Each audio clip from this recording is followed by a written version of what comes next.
For those of you who don't know what DIA is, it's kind of a remarkably indirect way to transform a school.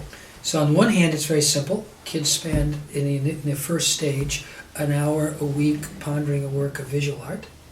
But on the other hand, what it takes to create the space or the setting that legitimates the genuine reflections and the authentic experience of the kids to evoke their own and articulate their own thoughts, feelings, interpretations, emotions, but then lastly to do it together, to kind of create that setting where kids are not only being participants in the space, but in a sense they're creating space for one another. One thing that I love from your description of DIA is that it uses art.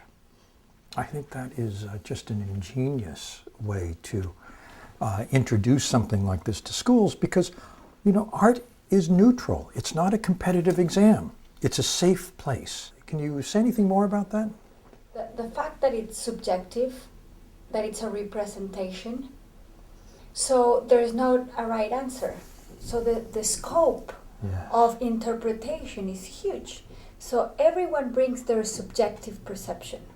And because it's coming from their own experiences and world, then it's a space where you can actually see one reality from many different places. Oh, that's so wonderful. And so you can express yourself without being judged. Yeah, and it's one of the rules of the game. It's not judgment and no criticism on other people's so that's the norm in teaching yeah, India? There's no, this is a nice drawing, that's a bad drawing? You're not judging the work of art. It's about the collective creation of the interpretation.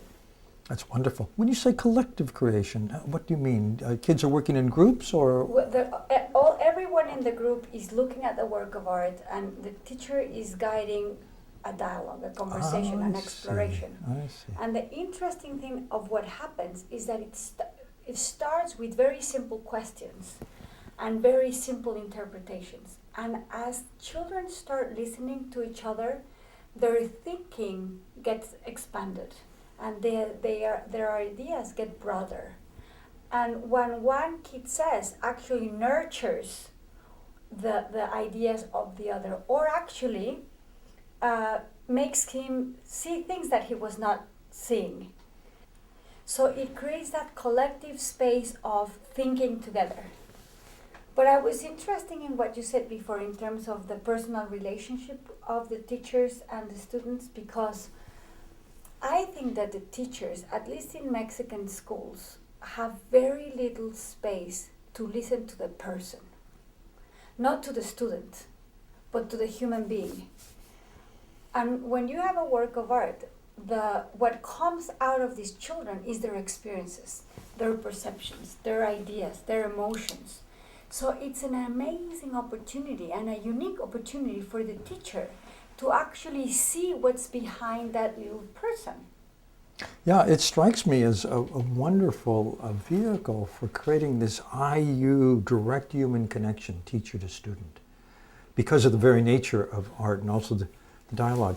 I'm really intrigued by the dialogic nature of this. And Peter, where I see the symptom of this, and you've probably run across this too, is kids who have done super well in school and go on to become fantastic individual contributors, high achievers.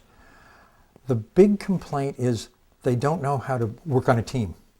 And work today is done in teams.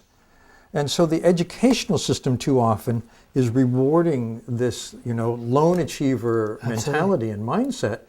And DIA is, in a wonderful way, teaching the antidote to that, which is let's collaborate together, let's think this through together.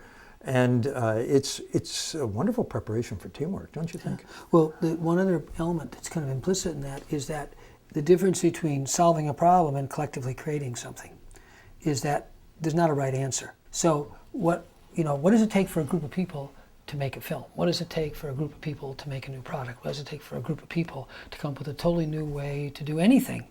They have to let go of the fact that we've got to find the damn right answer. And they have to collectively create something. So I think it's a subtle point, but inviting kids into that space where we all know there's not a right answer, is one of the subtle underpinnings of the collective creative process. It's what distinguishes the creative process from a problem-solving process. You know, there's some new neuroscience on that. Maybe you've seen this, that when you're tackling a problem that needs a creative solution, usually people just engross themselves in it and try to learn every angle and gather all kinds of data. But the part of the brain that you engage then is the verbal center in the left hemisphere. And the verbal center, the left hemisphere, is constructed in vertical columns that don't relate much to each other. It's compartmentalized. It's an interesting metaphor for how most organizations work. Yeah, but listen. So the real creative insight comes in the off time when you relax and you let go of it in that left-focused, goal-oriented hemisphere.